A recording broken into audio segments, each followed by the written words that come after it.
Our prediction on gold we did yesterday was very much correct. We expected gold to open and close bullish for us for the day, and gold did give us the bullish move. You can see that our analysis and prediction was very much correct. So today's video is brought to you by Invest Social. Now, Invest Social, it is a community where traders, analysts, developers, and come to share their market insights, market idea, market strategy. You can be part of this community by visiting investsocial.com. You can also get to connect with traders of like-minded people and also learn one or two things.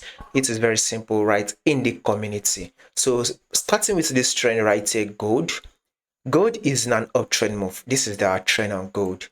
We are in an uptrend move. Gold is literally trending to the upside. As we all can see that there was a multiple rejection right here.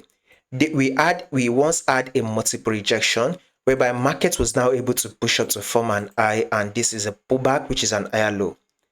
Market then was able to push up again to form a new higher high, and of course there was an higher low, which I told you guys yesterday that market should form a new high, which market has given us that movement.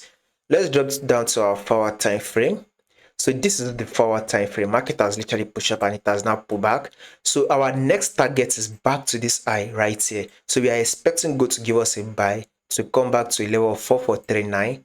So this is the level we should be expecting gold to actually push up to, a level of 4439. So if you would want to go in for the buy, look to go in for the buy on gold around London section. I believe London section will be the best time to actually go in for the buy on gold. London section and New York section, those are the two best sections you can look to or in for the buy. Let's see if we can plot in our trend line right here.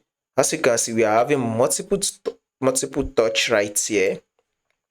Now this is our forward time frame. So we were able to see our touch here. Then we were able to have a touch, and of course market is currently at this touch. So of course, let's see, probably London section, market should be able to reject and come back to a level 4436 or possibly break above it. More update on this will be covered for you guys, so make sure you subscribe and also visit investsocial.com to learn more and stay connected.